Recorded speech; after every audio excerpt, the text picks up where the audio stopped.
Hey guys, today we're doing outer tie rod on a 2013 Ford Fusion, and got the wheel off, 19 millimeter lug nuts. Be safe with your jacks and jack stands. Let's get down to it. This is going to be easy peasy, simple.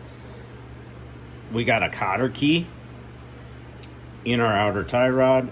You can just rip that baby right out of there if they're nice and rusty, like up here in Michigan. Let's see if this one will actually spin. I like to use some side snips for these most of the time.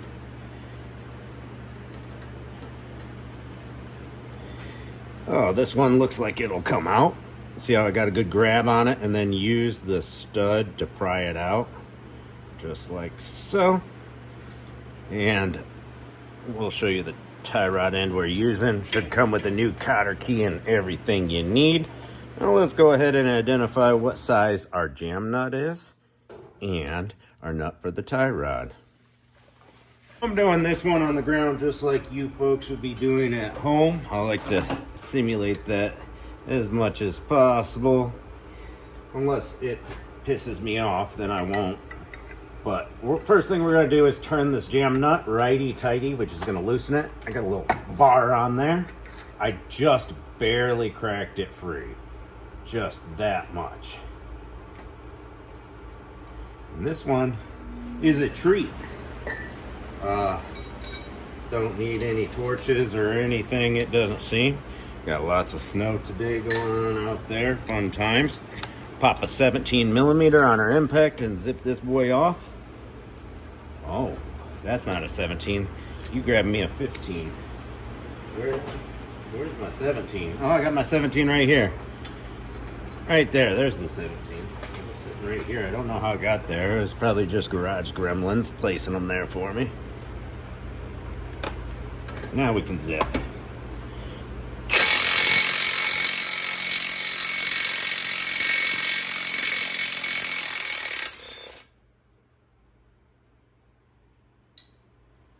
I've said this once, I'll say it again. If you're a DIYer and you want an impact, this I got for like 120 bucks. CC impact, came with a socket set, 2 batteries, bunch of goodies.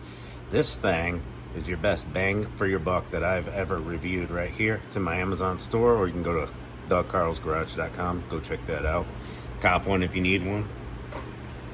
Now that sucker is off,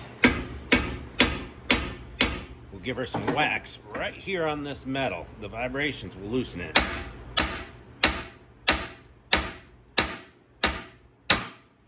See that little stud sticking out? That's where you hit and pops that off.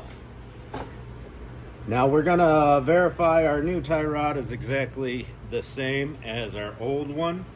You wanna take a measurement with the micrometer. See? It's got an R for right. This is the Moog lifetime warranty premium tie rod. It's pretty much all I use around here. I like to put that grease fitting on before I install it because sometimes the threads don't grab very easily and it can be annoying if your tie rod's upside down, you feel? This one on the Moog is a 7 millimeter grease fitting, and we're just going to tighten that up. You don't want to reef these down. If you reef them down, it could prevent the grease from entering properly. Oh, see, it's cocking on us. See how it's crooked? Hate when that happens.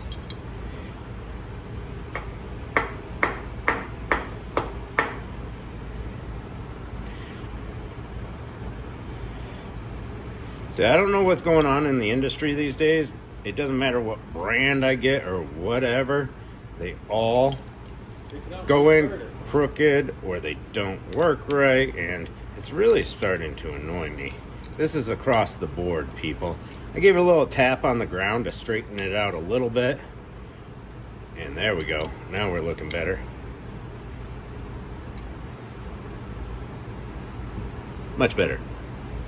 As far as I know, all Moog tie rods, the measurement's the same from where it hits the jam nut to the center of the stud. That's where you want to measure on your cheapo ones. Sometimes they're a 1/4 inch longer or whatever. Because the length matters on how far this sticks in or out. That's how you adjust your alignment, your toe angle. But these Moogs are always the same size. I mean length, center stud to there, bottom line. And we only turn that nut just a hair, so we know where to set it back. But this is going in for alignment anyways. We did struts, sway bar links, tie rods on the other side, ready for alignment. So we're not too concerned if we're not perfect, but we're gonna be damn near. We need a wrench for this flat spot right here. 19, I got it. I think I got 19 right behind me. All right, on your inner tie rod, you're gonna have a hex right here. A 13 millimeter is gonna fit in there. We need to turn our tie rod this way. So we'll turn this wrench until it hits something nice and metally, like that. Then we'll put this 19 millimeter in the outer tie rod flat spots and turn it to the left. There we go. All right, this one is breaking free. Just had to break it free a little bit, and then it's coming off by hand. Perfect. That's the way I put it on. We'll put just a dab of grease on those threads, kind of push it up against the jam nut. That way, you know, if anything, if it has to be taken off again, adjusted, you know, inner tie rod needs to be done, anything like that, the next guy will thank you. Just a hair. We're in the Rust Belt. We get a lot of salt. Stuff seizes up.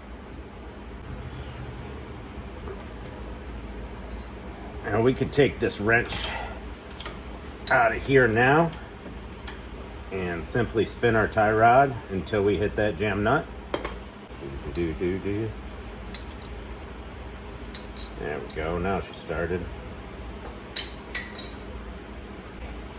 All right, so that tie rod went in upwards. So we hit our jam nut, and we're gonna get that little crank that we need out of it when we go to tighten after we put the tie rod on. Gonna move the ball joint inside of the tie rod so it lines up. It was a little the other way, so that it'll go into the hole. Turn that, kind of give it a little wiggle jiggle until we get threads out of there. There we go, that's what we want to see. Nut.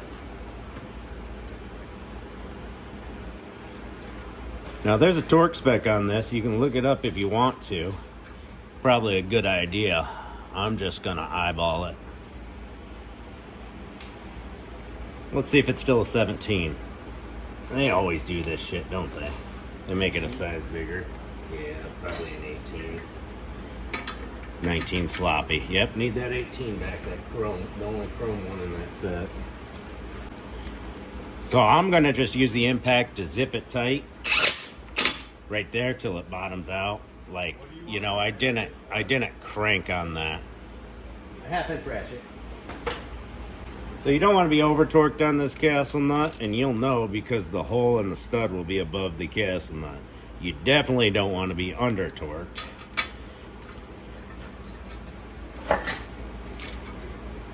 After you've been wrenching for a couple decades, you get a feel for it. And we save the torque wrenches for internal engine and important stuff. Right there's where you want it. We're gonna line up our castle nut, never loosen to line that up, always tighten. Just a smidge more. Right there. Now we slip our cotter key through. A little wham bam, thank you ma'am. Some people like to go spread eagle on these. I just like to fold them over and get the job done. If you know what I'm saying. If your fingers are tough enough, you can do it with no tools. Grease gun.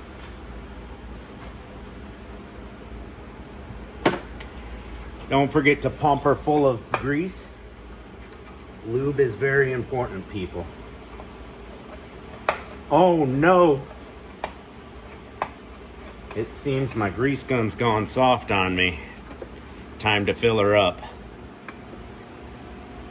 Now when you fill up these boots with grease, you want them to mushroom out and be kind of tight. Don't fill them up with so much grease that it goes and you break the seal going out. You get that. You don't need to be showing that on video. But then the last thing to do is tighten our jam nut down. So we're going to turn it left to tighten. See how I just got barely a little bit out of that? And you want to make sure this little booger is tight. So being in an awkward position with the car on the lift, I like to put that bar on there and there we go, nice and tight. Then we'll bring our tie rod back to straight. It's just something that I do. You see, there we go, because the tie rod has a little play this way and this way. Torque your lug nuts to spec. Go get an alignment. Thanks for watching. Catch you later.